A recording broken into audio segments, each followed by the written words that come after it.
vamos a leer la palabra en el Evangelio de Mateo capítulo 13 y vamos a leer del versículo 1 al versículo 9. Mateo capítulo 13 del versículo 1 al versículo 9.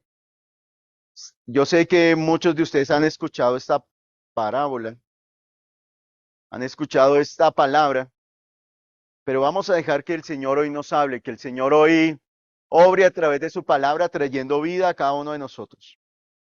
Vamos a leer todos juntos, allá los que están también a través de la transmisión, vamos a conectados, vamos a leer. Aquel día salió Jesús de la casa y se sentó junto al mar. Y se le juntó mucha gente y entrando él en la barca se sentó. Y toda la gente estaba en la playa y les habló muchas cosas por parábolas diciendo, de aquí el sembrador, he aquí el sembrador salió a sembrar y mientras sembraba, parte de la semilla cayó junto al camino y vinieron las aves y la comieron. Parte cayó en pedregales donde no había mucha tierra y brotó pronto porque no tenía profundidad de tierra. Pero salido el sol, se quemó y porque no tenía raíz, se secó. Y parte cayó entre espinos y los espinos crecieron y la ahogaron. Pero parte cayó en buena tierra y dio fruto a cual a 100, cual a 60 y cual a 30 por uno. El que tiene oídos para oír, oír. Muy bien. Vamos a oír, vamos a orar y vamos a pedirle al Señor que Él sea abriendo y destapando nuestros oídos. Que no olvidemos que el servicio, que el hecho de venir aquí a este lugar a rendir culto es algo espiritual. Que el Dios y el príncipe de este siglo va a impedir por todos los medios que usted tenga oídos para oír. Va a impedir para que usted no escuche la palabra de Dios. Y si escucha la palabra de Dios, que esa palabra no la atesore, sino que esa palabra pase derecho. Que hoy usted y yo oremos para decirle al Señor, aquí estamos.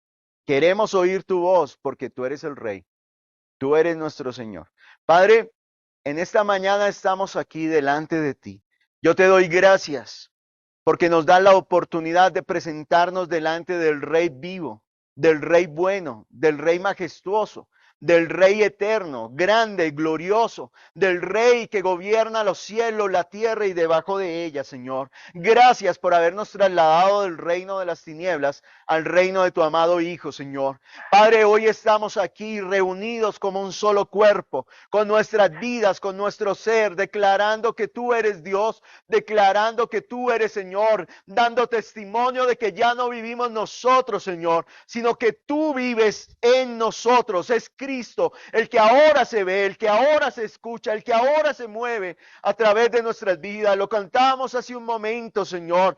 Con mi vida, Señor, daré testimonio de que tú eres el Rey. Tenemos un Señor y no es el Señor de este mundo, no es el príncipe de las tinieblas, no es aquel que vino a matar, no es aquel que vino a hurtar y a destruir, sino tenemos a aquel como Rey, aquel que vino a dar vida y vida en abundancia. Padre, hoy queremos manifestar esa vida, hoy queremos decirte, Señor, Padre, que tú eres nuestro Rey. Hoy queremos escuchar tu palabra y abre nuestros oídos, destapa nuestros oídos para escucharte. Soberano Señor, como aquel Dios eterno que habló y se crearon los cielos y la tierra, que nada impida que tu palabra corra, que nada impida que tu palabra sea depositada en mi ser, restaurándolo, Señor, cambiando, transformando. Hoy sea,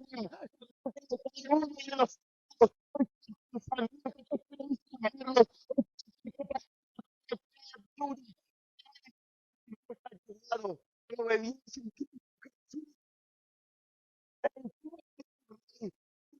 se presentó delante del Rey con su cara, Señor, llena de problemas. Él estaba angustiado porque su nación estaba en ruinas, porque Jerusalén había sido destruida y el rey le dijo, ¿qué es esa cara? ¿Cómo vienes a servirme con esa cara? ¿Qué te pasa? Y el rey le dio la solución, el rey lo guió, el rey le dio la provisión y hoy queremos darte lo mejor, Señor. No te venimos a traer los pedazos, no te venimos a traer las sobras, no te venimos a traer lo inmundo, lo que no queremos. Hoy venimos a presentarnos, como dice tu palabra, como sacrificio vivo, santo santo, agradable a ti, que es nuestro culto racional. Hoy nos presentamos a ti, oh Dios, como esa ofrenda, como ese olor grato que sube delante de ti. Nuestra oración para ti no es inmunda, no es olor desagradable, sino es un olor de, Señor, dice la palabra, como incienso puro. Esa oración que sube hasta tu trono, esa oración que llega delante de ti, oh Dios. Abre nuestros oídos, Señor. Abre nuestros oídos para que al escuchar tu palabra, Señor, nos pongamos en pie, Señor, y hagamos tu voluntad, Jesús. Gracias te damos, Señor, por tu amor, por tu misericordia. Gracias te damos por tu verdad. Solo tú eres Dios, solo tú eres santo y solo tú eres Señor. Padre, en tu nombre hemos orado. Amén. Hoy la palabra lleva por título y dio fruto.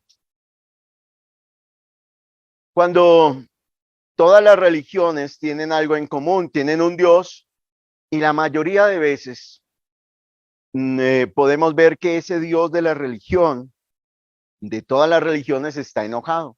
Es un Dios que está airado y que estaba esperando el momento en que la persona cometa un error, en que la persona falle, en que la persona se equivoque para castigarla.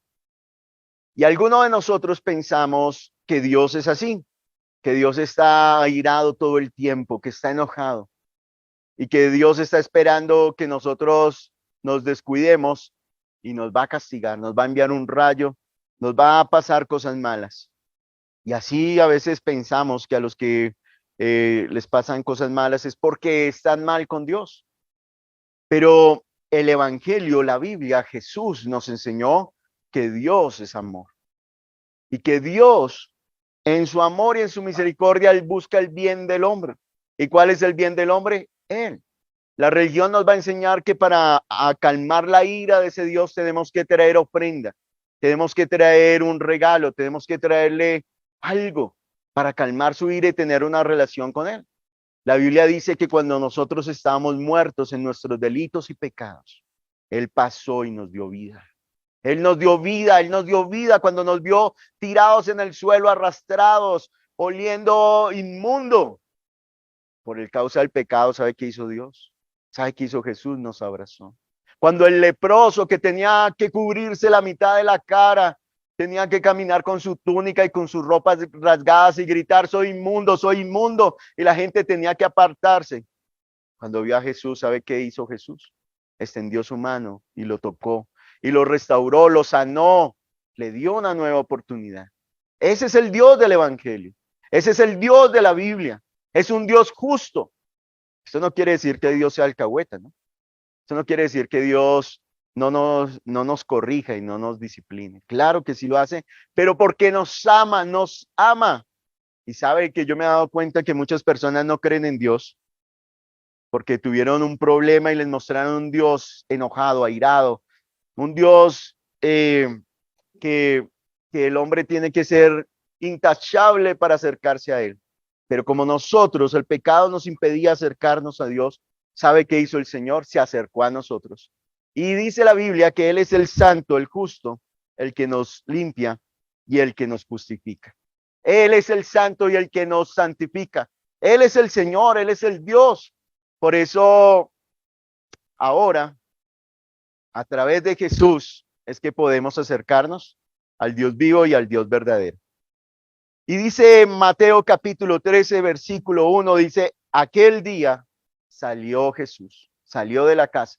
Aquel día, en otras traducciones de la palabra dirá, en aquel día, este mismo día. ¿Cuál día? Pues si nosotros leemos el capítulo 12, vemos allí que pasó algo muy,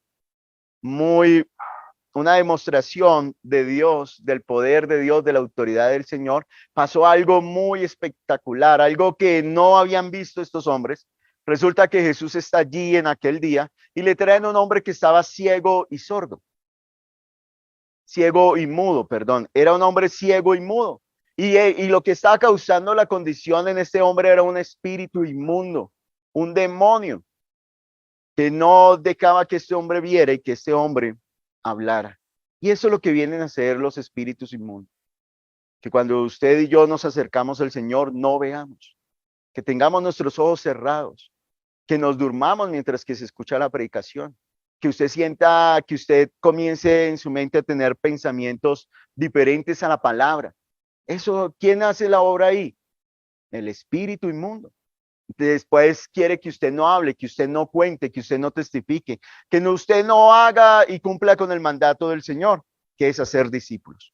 Y entonces dice aquí que Jesús, cuando vino, le trajeron a este hombre, Jesús echó fuera el demonio y este hombre comenzó a hablar y comenzó a ver y toda la gente se maravilló, tanto así que se preguntaron y dijeron, ¿es este el hijo de David? ¿Es este el que prometió el Señor? ¿Es este que viene a rescatarnos? ¿Será este el Salvador? Ellos tenían, al ver la obra y la manifestación del poder de Dios a través de Jesús, se preguntaron, pero inmediatamente los líderes religiosos dijeron algo. ¿Qué dijeron? No es por Belcebú. Él le sirve al Belcebú. Él es por el poder de Satanás que le echa fuera a los demonios. No lo crean, no le sigan. Si se van con Jesús, se van a perder, se van a desviar, se van a apartar de Dios, van a ser siervos de Satanás. No se acerquen, no se junten con Jesús. No le crean. Pero Jesús deja algo muy importante y deja estas palabras de forma muy clara. Él le dice, por el Espíritu de Dios es que yo he hecho fuera a los demonios. Y si cuando yo he hecho fuera a los demonios, significa que el reino de Dios ha venido a vosotros. Ya había establecido el reino de Dios, Jesús lo estableció y a través del Espíritu Santo es que se manifiesta ese poder y esa autoridad. Pero ellos lo rechazaron. Entonces Jesús les dice que son una generación mala, perversa, adúltera, una generación que no quiere creer en Jesús. ¿Por qué? Porque está siendo influenciada por lo que están diciendo los líderes religiosos, que está siendo influenciada por lo que están diciendo los que conocían la ley y que no querían aceptar a Jesús como Señor. Y entonces les dice, ustedes son una generación mala. Y si ustedes vieron la condición de este hombre que estaba ciego y mudo, dice, si ustedes siguen blasfemando contra Dios, siguen diciendo que yo obro por parte de Satanás, que el poder que se mueve en mí no es el del Espíritu Santo, sino el de el príncipe de este mundo, ustedes van a estar 7 veces peor. Ya no será un espíritu inmundo el que lo gobernará, van a ser 7 y cada uno va a ser peor que el otro. Su estado va a terminar mal. Su estado. Y Jesús le dijo, es una generación mala y perversa. Y como ustedes no quieren aceptar, aunque lo estén viendo y lo estén escuchando, pues van a terminar 7 veces peor que ese hombre, que la condición en la que estaba ese hombre. Y entonces ahí es cuando aparece y le dicen que llegaron la mamá y los hermanos y Jesús dice, un momento, como ustedes no quieren aceptar, les voy a mostrar quiénes son los que están cercanos a mí. Como ustedes no quieren como no quieren ver, teniendo ojos no quieren ver y teniendo oídos no quieren escuchar, pues les voy a mostrar quiénes son los cercanos. ¿Y sabe a quién señaló? ¿Quiénes hacen parte de mi familia? Señaló a sus discípulos. Sus discípulos. Esos son los que Jesús tiene más cerca. A ellos, los discípulos, son a los que Jesús les tiene amor, cariño y les da un beneficio especial. Eso es lo que pasó aquel día. Y ahora, en el capítulo 13, Jesús va a comenzar a hablar del reino de los cielos. Y lo va a hacer a través de parábolas. Y eso va a ser la próxima predicación, que son las parábolas. Pero en la parábola, Jesús usa un ejemplo, usa una historia, usa algo cotidiano, algo que todos conocen, algo con lo cual todos están relacionados. Y a veces pensamos que es para que las personas crean. Sí, van a entender de lo que está hablando Jesús, pero no van a entender acerca del reino de los cielos. Se van a quedar solamente en lo superficial, pero no van a entender qué significa el reino de Dios, porque como no quieren aceptar, no quieren ver que las obras que Jesús hace es a través del Espíritu Santo, es que está instaurando el reino de los cielos en medio de los hombres, pues su entendimiento se va a quedar en lo superficial. Esta parábola tiene la explicación. Jesús le dio la explicación, pero he escuchado personas y pastores que le dan una explicación diferente, que le dan una explicación diferente a lo que está diciendo aquí. diferente a lo que dijo Jesús, porque piensan que tienen una mejor idea o que pueden hablar mejor que Jesús. Pero ¿cuál es la idea de nosotros? ¿Cuál es el propósito? Que hoy, al escuchar la palabra, tengamos, como dice en el versículo 9, el que tiene para oídos, oídos para oír, que oiga. Que hoy le podamos decir, Señor, como discípulos tuyos, aquellos que lo dejan todo, aquellos que están entregando su vida y todo su ser al Señor, lo sigamos. Y entonces entendamos, podemos ir a Jesús y Él nos dará la explicación acerca del reino de los cielos. Porque nuestra mente y nuestro corazón debe estar puesta ¿en dónde? En el cielo. La religión nos va a enseñar a de una ofrenda y Dios le va a dar algo a cambio. La religión le va a decir, calme la ira de Dios orando. Calme la ira de Dios, póngale, cántele harto. Mira que Dios se va a calmar. No, el evangelio que nos va a enseñar, que nosotros sabemos que Él es el Rey, que nos ama. Y como nos ama, venimos a decirle, Señor, estoy a tu servicio. Señor, ¿qué quieres que haga? ¿Cuál es tu voluntad? Aquí estoy, oh Señor, para hacer tu voluntad. Y entonces dice que aquel día salió Jesús de su casa y se sentó junto al mar. ¿Dónde estaba sentado Jesús? Junto al mar. Yo no sé si ustedes al estar junto al mar han escuchado el ruido de las olas, el ruido del mar. Y dice aquí que Jesús estaba allí y siempre me ha causado gran curiosidad cómo hacía Jesús para predicar sin micrófono a una multitud. Y tenía de fondo que el mar, tenía el viento, tenía la brisa, tenía la playa, tenía todo y la multitud ahí. ¿Y cómo hizo Jesús para hablar? Pero lo más importante es, ¿qué hizo las personas? ¿Cómo hicieron las personas para escuchar a Jesús? Los que estaban cerca de Jesús, los que están en primera fila, esos pues los podían escuchar, y los que estaban más atrás, pues también lo escuchaban.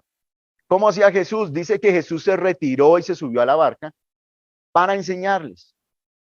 Pero aquellas personas que estaban ahí debían estar muy atentas y debían poner toda su atención para que la palabra de Jesús no se la llevara el viento, la brisa, para que nada los distrajera, sino poner toda su atención para escuchar a aquel que le está hablando.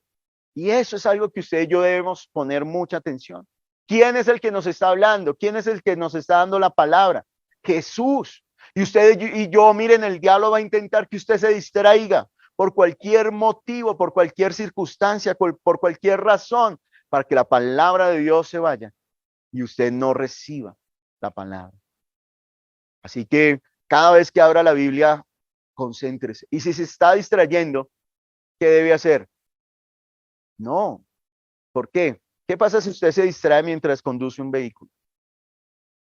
Se estrella, se cae, puede causar un accidente, ¿cierto?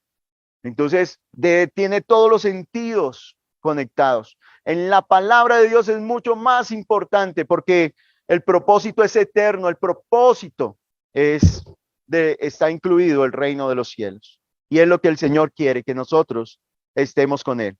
Y dice, versículo 3, y les habló muchas cosas por parábolas, diciendo, he aquí el sembrador salió a sembrar. Esto lo conocía la nación de Israel y esta región donde estaba Jesús, porque era el pueblo de Israel se dedicaba a cultivar, a pastorear, y también habían algunos artesanos. Y en la época de Jesús, a eso se dedicaban, a cultivar. Entonces Jesús les va a hablar de algo que ellos hacían.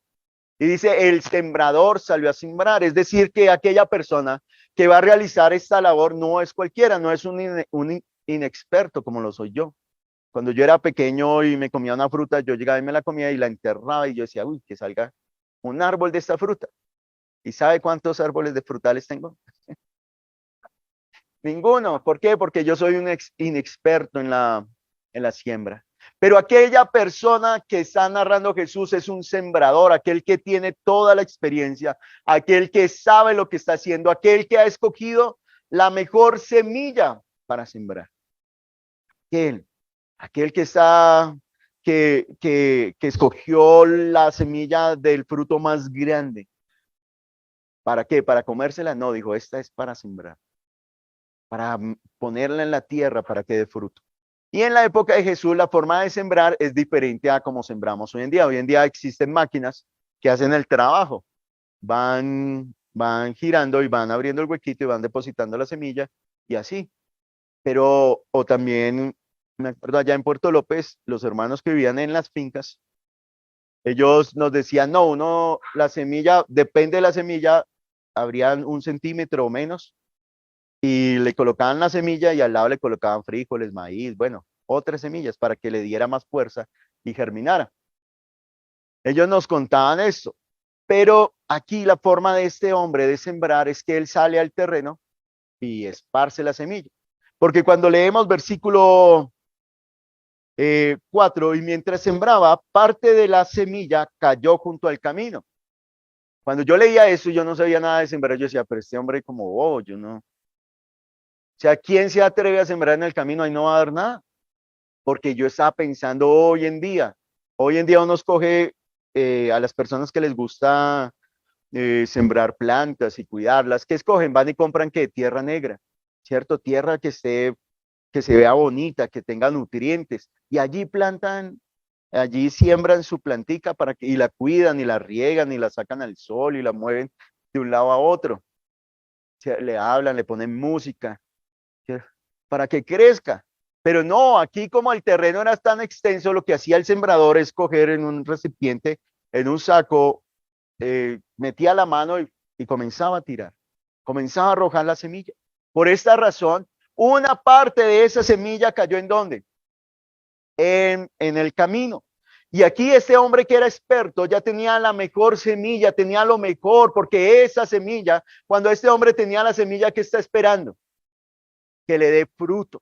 Dice, con esta semilla, eso es algo valioso para mí, porque esta semilla me va a dar fruto, porque ninguno de nosotros comienza una tarea, comienza una labor, comienza a hacer algo esperando que perder. Cuando usted comienza a trabajar, ¿qué espera? Que el jefe le diga, ay, no, no tengo plata. Siga trabajando que después le pago. ¿Sí? Cuando comienza a estudiar, ¿qué espera? Que le digan, no, su nota, usted perdió el semestre. ¿Sí? No, todos esperamos que ganar, crecer, edificar, ir adelante cada día. Y cuando el sembrador salió a sembrar, ¿qué espera? Que después de un tiempo, esa semilla valiosa que tenga en su mano, que tiene en su mano, que dé un fruto. ¿Un fruto para quién? ¿Para quién es ese fruto? ¿Para la semilla? ¿Para el árbol? Un fruto para él.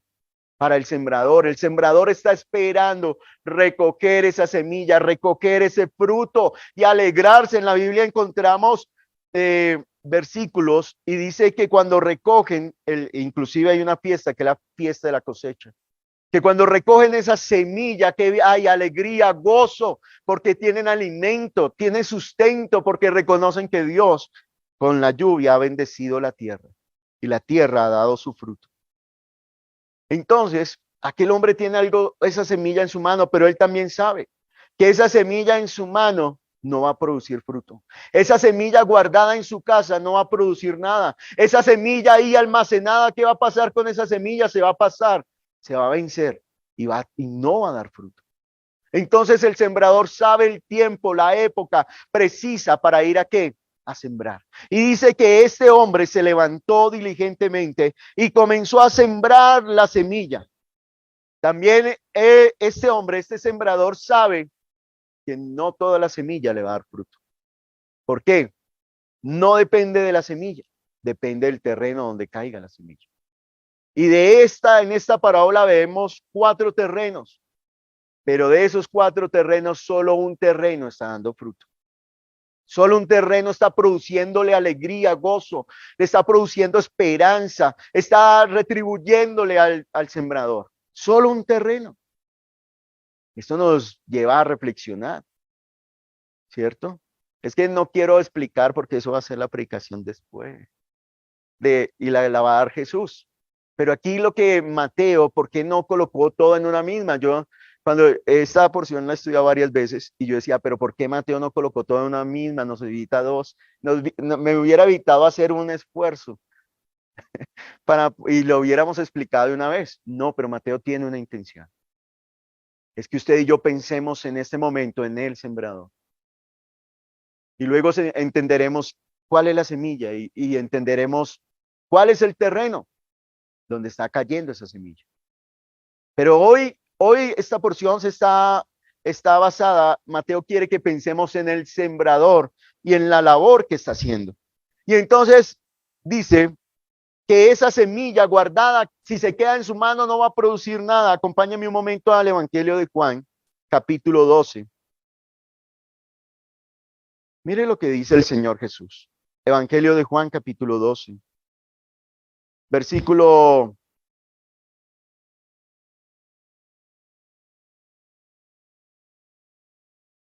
Mateo, Juan, capítulo 12, ya le digo el versículo. Versículo 23 dice, Jesús le respondió diciendo, vienen unos griegos a buscar a Jesús y le dicen a Andrés y le dicen a Felipe y ellos van y le dicen, Jesús, unos griegos te quieren conocer. Jesús le responde, versículo 23, ha llegado la hora para que el Hijo del Hombre sea glorificado. Versículo 24, léalo conmigo, por favor. De cierto os digo, que si el grano de trigo no cae en la tierra y muere, queda solo. Pero si muere, lleva mucho fruto. El que ama su vida, la perderá. Y el que aborrece su vida en este mundo, para vida eterna la guardará. Si alguno me sirve, sígame. Y donde yo estuviere, allí también estará mi servidor. Si alguno me sirviere, mi Padre le honrará. ¿Qué está diciendo Jesús? Ha llegado la hora. Y él se está comparando con qué?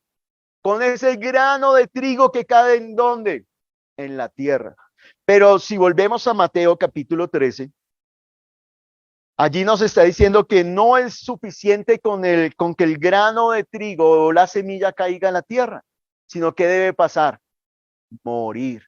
Porque si el grano de trigo cae en la tierra y no muere, ¿qué va a pasar? No va a haber fruto. Se va a quedar solo. No va a haber fruto. Y Jesús está allí en Juan diciendo que así como cae, él ya va a caer a la tierra y va a morir. ¿Para qué? Para que haya fruto. Y mire a la persona que tiene a su alrededor. ¿Es fruto de quién? Es fruto del Señor. Es la obra del Señor. Volvamos a Mateo capítulo 3. Y entonces dice, mientras sembraba, parte de la semilla cayó junto al camino y vinieron las aves y la comieron. Esa semilla murió. No, pero cayó que en un lugar duro, en un lugar donde pasa la gente y donde pasa la gente, ¿usted ha visto el pasto?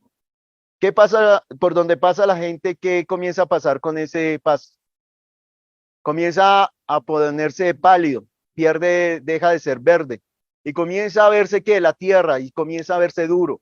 Y dice que como la semilla debe caer en la tierra y debe morir, esta semilla cayó allí. Como era tan duro este espacio, este terreno, ¿qué pasó? Se perdió. ¿Le dio fruto al sembrador? No le dio fruto al sembrador. Entonces, ¿qué pasó? Vinieron las aves y se la comieron. Se perdió. Sirvió de alimento para las aves. Esa semilla era para alimento ¿para quién? Para él, para el sembrador. Pero ¿a quién terminó alimentando esa semilla? A las aves. Entonces ahora miremos el segundo terreno. Versículo 5. Parte cayó en pedregales donde no había mucha tierra y brotó pronto porque no tenía profundidad de tierra. Pero salido el sol, se quemó y porque no tenía raíz, se secó. ¿Qué le pasó a esta semilla? Cayó y había un poco de tierra, pero debajo de la tierra que habían piedras. Y entonces cuando la semilla cae ahí, pues brota. Y cuando usted ve un brotecito, ¿se alegra o no? Aquí, ¿a cuánto les gustan las plantas y cuidarlas? Consuelito es experta. Siempre. Y entonces cuando usted tiene una plantica y ve que le están haciendo un hijito, que está brotando, ¿qué dice? Ay, ay, ay, es alegre, ¿no? Da alegría. Y dice, el sembrador cuando comenzó a ver esa ramita débil y esas hojitas que van saliendo ahí, comenzó a ver, él dijo, va a dar fruto, pero ¿dio fruto? No, ¿por qué? Porque ¿qué no tenía esta planta? Raíz. ¿Y por qué es tan importante la raíz? Porque de la raíz es donde adquiere los nutrientes, es donde adquiere la vida, es donde adquiere el agua, todo lo que necesita. ¿Para qué? Para crecer, para fortalecerse, para que el sol no la queme. Y entonces dice que esta planta estaba y cuando salió el sol, la calentó de tal manera que se secó. ¿Y qué necesitaba la planta? Agua. ¿Y cómo tomaba el agua? A través de la raíz. Adquiría el agua, adquiría los nutrientes. ¿Y pudo obtener el agua? No, ¿por qué? No tenía raíz. No, es que me dan ganas de explicarlo, pero no, no tenía raíz. Y como no tenía raíz, ¿qué le pasó? Se secó. O sea que cuando el hombre vio el brote, dijo, esta va a dar fruto. Pero en el momento, cuando fue a recogerlo, ¿cómo estaba esta planta? Muerta. ¿Por qué estaba seca? ¿Por qué se secó? ¿Por culpa del sol? No, porque no tenía raíz, porque no estaba afirmada, no estaba recibiendo los nutrientes que le da la tierra, que el Señor creó para que la planta se fortaleciera. Cuando una vida se seca, ¿por qué es? Porque no tiene raíz. Porque dice allá en Eclesiastés que el sol, el libro de Eclesiastés está hablando todo lo que se hace debajo del sol. Y si usted y yo estamos ahí, debajo del sol, el sol nos va a calentar y nos va a cansar. Y va a hacer que nuestro cuerpo se sienta agotado. Al principio es bueno. ¿Por qué? Porque produce vitamina D, produce vida. Pero después de un tiempo, el cuerpo comienza a estremecerse, comienza a sentir el rigor. Cuando estábamos en Puerto López, muchas personas eh, nos criticaban, no de Puerto López, sino de la ciudad. Decían, ay, no, pero es que hacer la obra ya es fácil. Pero llevaban 5 horas allá en Puerto López y a causa del calor y la humedad, ya estaban cansados. Y entonces ahí yo me alegraba. Decían, no es que decían que era tan fácil. ¿Por qué? Porque sentían esto, sentían el rigor del clima. Y dice aquí que una vida se seca cuando no tiene raíz. Y el sol, el libro de Eclesiastés, el rey Salomón está hablando acerca de todo lo que pasa debajo del sol. Pero si usted y yo no queremos secarnos, que necesitamos una raíz arraigada en la tierra, en buena tierra. Y dice, versículo 7, y parte cayó entre espinos, y los espinos crecieron y la ahogaron. Es decir, que este hombre volvió y siguió lanzando, y el terreno ahora donde cae esta semilla es en donde, entre espinos, entre estas plantas que son como parásitas, y están ahí, y están absorbiendo todos los nutrientes, pero ¿qué fruto da un espino? Pues espinas. Y cuando usted pasa se chuza y duele, pero no produce nada que el hombre pueda aprovechar. Y entonces dice que la semilla cayó allí, la semilla sí iba a producir algo para el sembrador.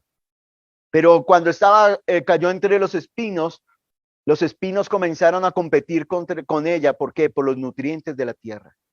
Esta alcanzó a florecer, pero ¿qué pasó con los espinos? ¿Qué hicieron los espinos? Ahogaron a esta semilla y no la dejaron crecer, no la dejaron. Por eso en el Antiguo Testamento dice, no sembréis 2 clases de semillas. ¿Por qué? Porque va a fortalecer a una y la otra se va a debilitar. No obtener el fruto que desea, sino un fruto diferente.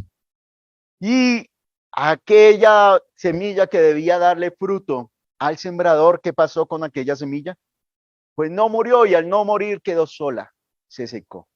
Y ahora viene la parte que más nos gusta y la parte que más le gusta al sembrador. Versículo 8.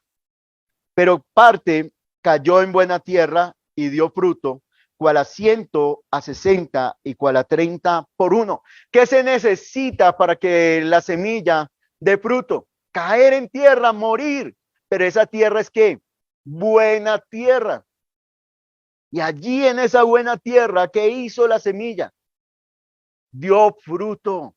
¿Cómo usted, ahora pensemos en el sembrador, cómo se sintió este sembrador cuando vio ese fruto, vio esa cosecha? Feliz, gozoso, llamó a la familia, llamó a los amigos y les contó, hay cosecha, hay comida, hay alimento. El Señor nos ha bendecido. Pero también este terreno nos está diciendo que una semilla dio ¿cuánto? Una dio al 100, por un grano dio 100 granos. Otra semilla dio 60 y otra semilla dio ¿qué? 30.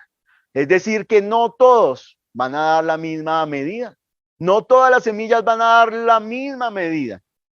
Ahora hagámonos una pregunta. ¿Qué medida estamos dando nosotros? Estamos, como yo comencé diciendo, la religión nos va a poner a pensar en quién. En el Dios, y que yo tengo que traerle una ofrenda para calmar su ira. Pero el Dios que se revela en el Evangelio nos muestra que Él es más grande que los cielos de los cielos de los cielos. Que Él es el Señor arriba, a lo alto, en el cielo, en la tierra y debajo de la tierra. Que Él gobierna, que todos los principados, potestades, huestes espirituales de maldad están debajo de sus pies. Que Él gobierna, que su palabra es eterna, que Él es el principio y que Él es el fin, que Él es el alfa y que Él es la omega, que Él es el rey de reyes y señor de señores. Y cuando nosotros entendemos el evangelio, yo ya no vengo aquí a traerle y traerle una ofrenda con el propósito de decirle, Señor, yo te pago a cuotas y tú me respondes. Sino el propósito de decirle, Señor, tú eres Dios, tú eres el rey y yo me pongo a tu servicio. Aquí estoy para servirte. Y esto es lo mismo que está haciendo la semilla. La semilla está cayendo en un terreno y no está pensando la semilla, porque esto lo va a explicar Jesús. La semilla debe dar un fruto ¿para quién? Para ella. Estamos nosotros, el propósito de esta parábola, el propósito no es hablar acerca de la agricultura. No es hablar acerca de cómo sernos ricos y tener cómo sembrar. No es el propósito, no es decir, es que yo soy buena tierra y la iglesia viva es un buen terreno, entonces venga y siembre dinero, traiga sus casas, sus carros, tráigalo todo. No. El propósito de la palabra es que nosotros pensemos hoy en quién, en el sembrador y el gozo que le produce al sembrador, ¿qué? Recibir fruto. El propósito que le produce, el gozo que le produce al sembrador, recoger la cosecha. En eso es que nosotros debemos pensar, ¿para quién estamos viviendo? Lo que yo estoy haciendo está dando fruto, pero ese fruto es agradable a mi Señor. Ese fruto hace que el Señor se goce, se alegre. Ese fruto hace que el Señor celebre. ¿O estoy pensando solamente en un fruto para mí? Por eso en la religión nos van a enseñar a cantarle a Dios y a decirle. Y hay algunas canciones que están enfocadas en el hombre, en decirle yo, Señor, y yo, y se exalta es al hombre, yo soy la niña, yo soy porque me amaste a mí cuando nadie me amó, y entonces el hombre se quebranta, el hombre se pone triste y ay, llora, pero de verdad porque está viendo el resplandor de la gloria de Dios, porque está colocando su necesidad. Y le recuerdan lo que Él es, y le recuerdan, Dios nos ama, sí, y Dios nos cuida, sí, pero Él es el más grande, el glorioso, el eterno, Él es el Señor, Él es la razón por la que estamos aquí, Él es la razón. Y estos hombres eran una generación mala y perversa, que viendo cómo Jesús sanó a un hombre mudo y ciego, le piden una señal para poder creer en Él. Le piden una señal para poder confiar si Él es. Y Jesús le dijo a la generación mala y perversa, no les será dada señal. Pero aquellos que son su familia, a ellos sí les dará a conocer los misterios del reino de los cielos. Sobre ellos establecerá su reino y los enviará a regar la buena semilla. El fruto de nuestra vida de fe debe ser para nuestro Señor, para el sembrador. En este caso es Jesús el que está sembrando. Y Él es el que esparce la buena semilla. Y después entenderemos mucho mejor quién es la semilla y el fruto que es para Él, que es el gozo del Señor. La Biblia, acompáñame un momento a Isaías, al libro del profeta Isaías.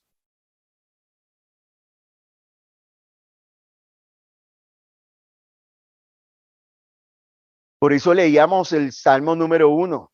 Y el Salmo número 1 dice, será como árbol plantado junto a corrientes de aguas, que su hoja no cae y que da su fruto a su tiempo. Bienaventurado el varón que no anduvo en consejo de malos, ni en silla de escarnecedores se ha sentado, sino que en la ley del Señor está su delicia y en ella medita de día y de noche. Será plantado como árbol junto a corrientes de agua. Isaías, el libro del profeta Isaías, capítulo 55. Y esto vamos a relacionarlo con Mateo capítulo 13. Isaías capítulo 55. Dice sí. A todos, ¿a quién está llamando el Señor a través del profeta? ¿A todos qué? Ay, los que tienen sed, ¿se acuerdan de la que cayó y el sol la estaba quemando? ¿Qué tenía esa planta? Sed. Y el Señor está llamando a quiénes? A todos los sedientos. Venid a las aguas, y los que no tienen dinero, venid comprad, comed. Venid comprad sin dinero y sin precio vino y leche. ¿Cuál es la invitación del Señor? Venga, compre. ¿Tiene dinero? ¿A Dios le interesa si usted tiene dinero o no tiene dinero? Yo sé que usted y yo comemos, vestimos, tenemos hijos en el colegio, en la universidad, bueno. Pero el Señor quiere que usted se acerque a Dios. Que usted venga al Señor y compre y adquiera de Él. ¿Qué? Vino y leche. Que no se quede con la sed, que no se quede con el hambre. Dice, versículo 2. ¿Por qué gastáis el dinero en lo que no es pan y vuestro trabajo en lo que no sacia? ¿Se acuerdan de las semillas? ¿Dónde cayeron? 3 de 4 partes, 3 no dieron fruto. ¿Por qué gastan en lo que no produce fruto? ¿Por qué gastan en lo que no sacia? O sea que si usted y yo creemos que tener dinero nos va a traer, nos va a hacer felices, nos va a dar la plenitud. Aquí el profeta está diciendo no, eso no lo va a saciar. No lo va a saciar. Siga leyendo, por favor. Lo que no es pan y vuestro trabajo en lo que no sacia, oídme atentamente. ¿Qué dijo el Señor Jesús? Y allá en Mateo dijo, el que tenga oídos para oír, que oiga. ¿Cómo comenzamos a dar buen fruto? Oye, prestándole atención al Señor, diciéndole, Jesús, esto es lo que tú dices, es la verdad. Y aunque venga un pensamiento y diga, no, ¿cómo hacer eso? No sea loco. Siga a Jesús de a poquitos. No sea fanático. ¿Cómo se va a perder lo mejor de la vida? Y aquellos que han querido disfrutar lo mejor de la vida, siguen tristes, buscando paz y esperanza, tratando de ahogar sus penas y sus sufrimientos, tratando de llenar ese vacío que tienen por dentro. Porque la plenitud de la existencia está en Jesús, está en Dios, está en su palabra, está en hacer su voluntad. Y sigue diciendo aquí el Señor, ¿por qué gastáis el dinero en lo que no es pan y vuestro trabajo en lo que no sacia? Oídme atentamente y comed del bien, y se deleitará vuestra alma con grosura. ¿Cómo vamos a tener deleite? ¿Usted quiere deleitarse? ¿Quiere estar feliz, contento, alegre? ¿Qué debemos hacer? Tener oídos que oigan. ¿Cómo? Atentamente. ¿A quién? ¿A mí? No. A Dios. Cuando usted lea la palabra, póngale atención. Atentamente, el que tenga oídos para oír, que oiga. Y esa misma voz del Señor se escucha en todo el Evangelio hasta Apocalipsis. Por todas las cartas vamos a oír esa voz que dice, El que tenga oídos para oír, que oiga lo que el Espíritu dice a la iglesia. Usted quiere tener la plenitud. No está en el trabajo, no está en el dinero. ¿Está en quién? En oír atentamente las palabras del Señor. Y se deleitará vuestra alma con grosura, con alegría. Estará satisfecho, tendrá abundancia de la presencia de Dios en su casa, en su ser. Pero ¿qué quiere hacer el enemigo? Que piense en todo. Que usted gaste su dinero y su trabajo, su fuerza en lo que no lo sacia. Y por eso después de una jornada de trabajo y usted analiza toda la vida que le ha entregado al mundo, ¿qué tiene? Pero si usted le trabaja al Señor, si usted le entrega su vida al Señor, ¿qué va a tener? Jesús va a decir, esta es mi mamá, mis hermanos, esta es mi familia. Estos son los que están cerca de mí. ¿Qué está diciendo el Señor? Que deje de trabajar, que deje de estudiar, que abandone a su esposa, a sus hijos. No. Que en eso donde está, ahí en el lugar donde está, vaya y haga discípulos, cumpla con el mandamiento que nos ha dado el Señor, no como esclavos, sino como hijos.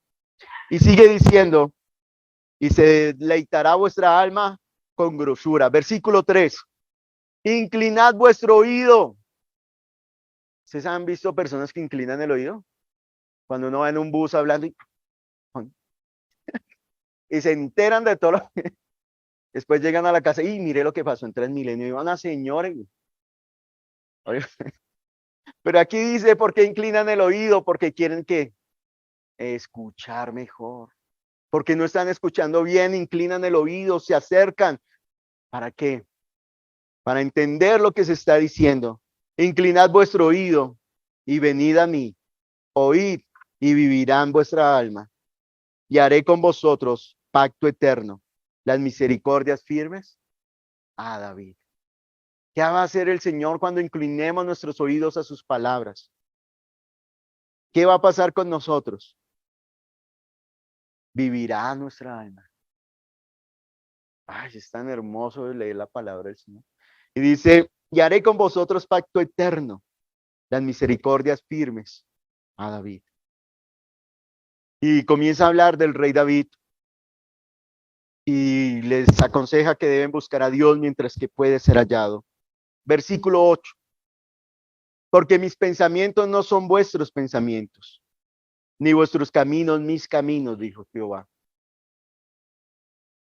No es lo que yo piense lo que Dios va a hacer. No es lo que yo quiera, por lo que Dios va a hacer. Versículo 8. Dice, no es más alto el camino de Dios. Si usted piensa que un pensamiento y su imaginación le da hasta un límite, los pensamientos de Dios son más grandes, más altos, son mejores. Por eso es mejor ir y escuchar al Señor. Por eso es mejor, si usted va a planear hacer algo, lo mejor es que usted diga, Señor, tú quieres esto. Y si tú lo quieres, ¿qué quieres que yo haga? Sueñen, piensen, pero diga, Señor, tus caminos son más grandes que mi camino. Yo no sé cómo resolver esto, pero yo vengo a ti porque tú sí sabes. Yo vengo a ti porque quiero conocerte, quiero hablar de ti. Dice, versículo 9, como son más altos los cielos que la tierra, así son mis caminos más altos que vuestros caminos, y mis pensamientos más que vuestros pensamientos. Porque como desciende de los cielos la lluvia y la nieve, y no vuelve allá, sino que riega la tierra y la hace germinar y producir y dar semilla al que siembra y pan al que come. ¿Qué envía Dios a la tierra para que la tierra germine? La lluvia y la nieve. Y que cuando germina, ¿cuál es el resultado de la semilla? Da semilla al que siembra y da ¿qué? Pan al que come. Da pan. Da pan. ¿A quién? Al que está comiendo. Ese es lo que espera recoger ¿quién? El que está sembrando. Y cuando que Dios envía la lluvia, ¿el que espera que vuelva ya agua?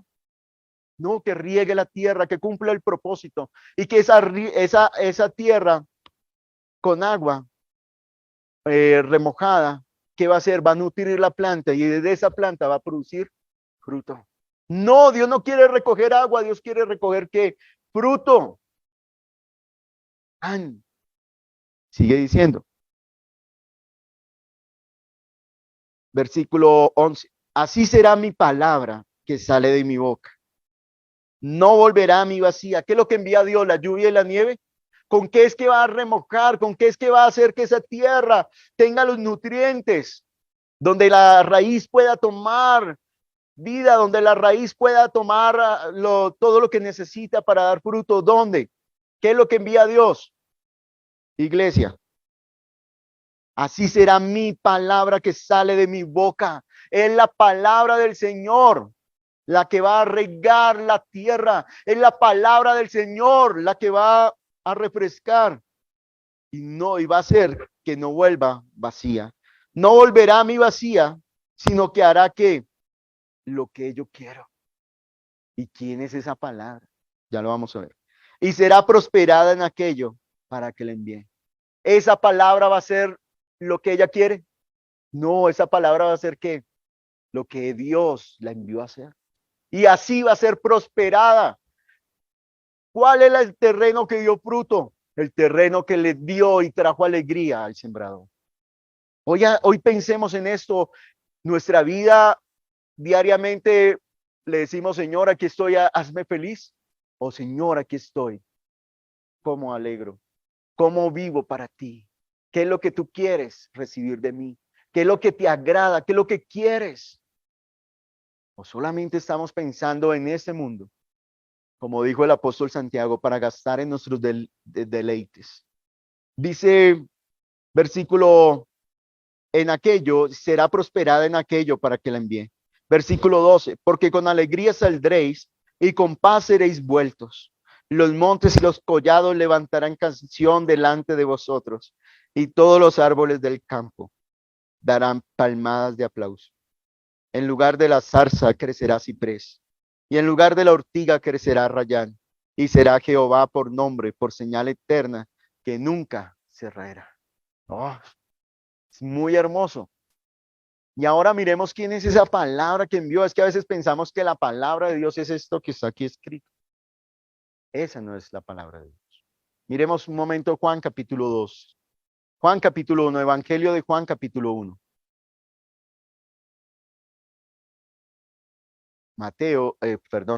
Juan capítulo 1. Dice, en el principio era el verbo. En otras versiones va a decir el logos, en otros va a decir la palabra. En el principio era el verbo y el verbo era con Dios y el verbo era Dios. Este era en el principio con Dios. Todas las cosas por él fueron hechas y sin él nada de lo que ha sido hecho fue hecho. En él estaba la vida y la vida era la luz de los hombres. Y la luz en las tinieblas resplandece y las tinieblas no prevalecieron contra ella. Versículo 14. Y aquel verbo fue hecho carne y habitó entre nosotros y vimos su gloria, gloria como del unigénito del Padre, lleno de gracia y de verdad. Juan dio testimonio de él y clamó diciendo, este es de quien yo decía, el que viene después de mí es antes de mí, porque era primero que yo. Porque de su plenitud tomamos todos y gracia sobre gracia. ¿Quién es esa palabra? ¿A quién debemos escuchar atentamente? ¿Ante quién debemos inclinar nuestro oído? Ante Jesús. Porque si usted y yo leemos esta palabra sin pensar en Jesús, no vamos a recibir nada. No vamos a recibir nada. Pero si usted y yo inclinamos atentamente nuestro oído para, Señor, ¿qué es lo que tú quieres hablarme? ¿Qué es lo que tú quieres decirme? Y Jesús va a decir en varias ocasiones, ¿qué va a decir Jesús? Yo vine no para hacer mi voluntad, sino para hacer la voluntad del que me envió. En la carta a los Hebreos dice, Señor, sacrificio y ofrenda por el pecado no te agradaron, mas me preparaste cuerpo. He aquí, oh Señor, vengo para hacer tu voluntad. Filipenses capítulo 2 nos va a decir que él, estando en la condición de Dios, no se aferró a esa condición, sino que se despojó y dice que se humilló, que se hizo carne, tomó forma de siervo y no le bastó tomar forma de siervo, forma de hombre, sino que se hizo obediente hasta la muerte y muerte de cruz. Y estando en esa condición se hizo obediente. Y cuando estaba muriendo, ¿en quién estaba pensando Jesús? Y dijo esto para que se cumpliese la escritura. Estaba pensando en el Padre. Tengo sed.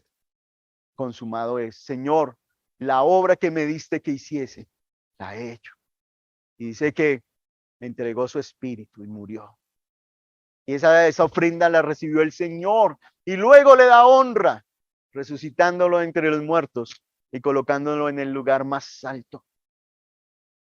Esa es la obra de Jesús. Seguiremos estudiando Mateo capítulo 13, pero hoy, ¿cómo podemos terminar respondiendo unas preguntas? ¿Es mi deseo honrar a Dios? ¿Es su deseo honrar a aquel que está sembrando? ¿Es mi deseo honrar, darle gloria, honra a aquel, o la semilla la quiero para mí, para comérmela? Mi mayor motivación al buscar a Jesús es para servirle o para que Él me sirva.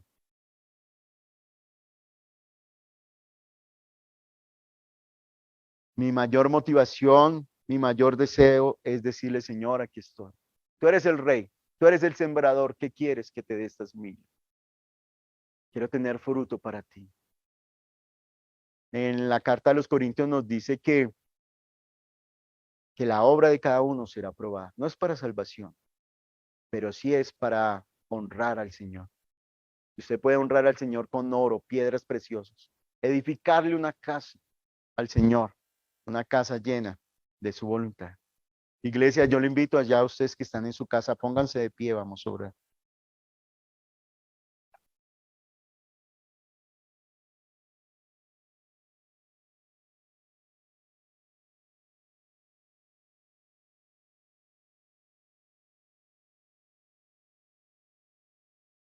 Padre, en esta mañana estamos pensando en ti, oh Dios. Tú nos has traído a este lugar para encontrarnos contigo.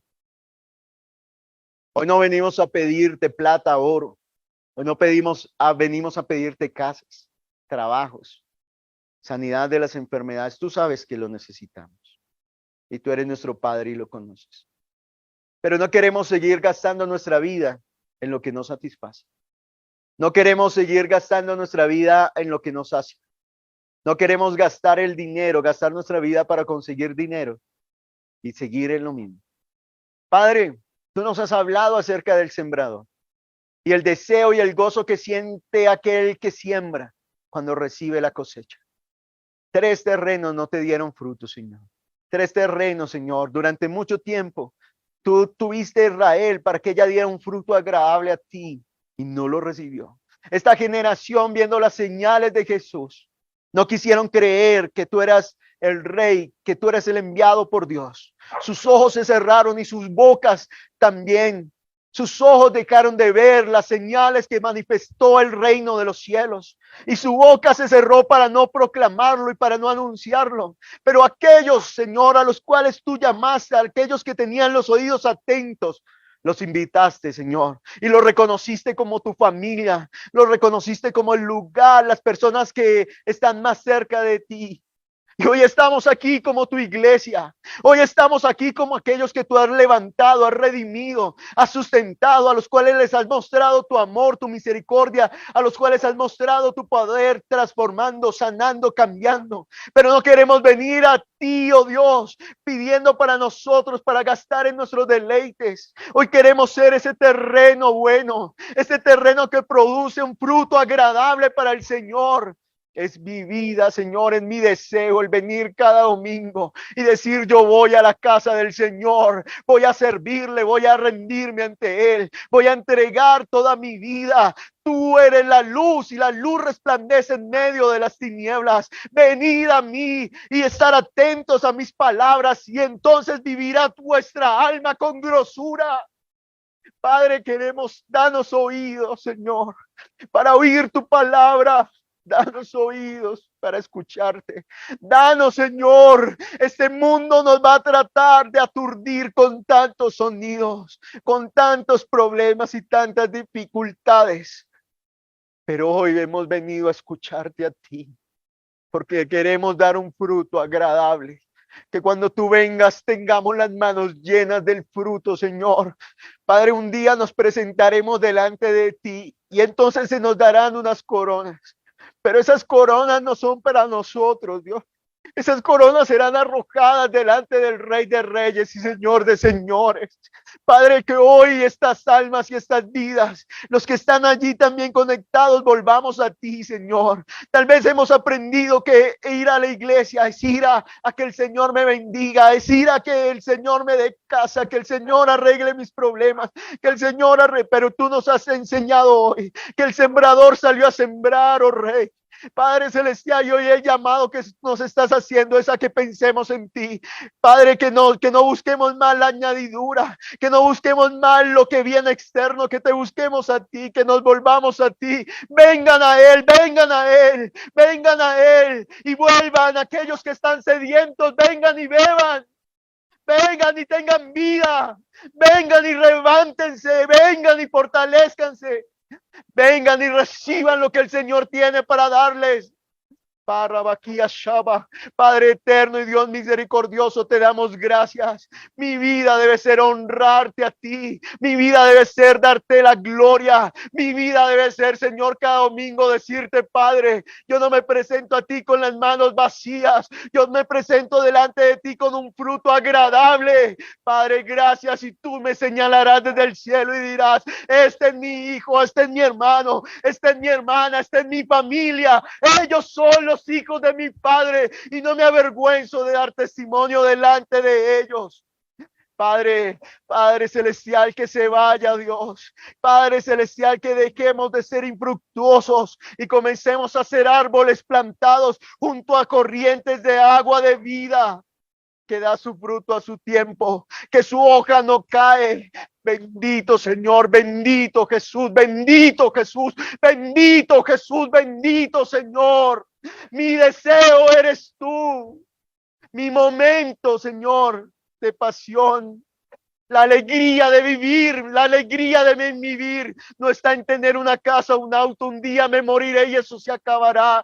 Pero la alegría de mi vivir es que tú has saciado mi alma. Es que te conozco a ti, Jesús. Te invitamos a que te suscribas al canal de Nuestra Iglesia Viva y actives la campanita de notificaciones.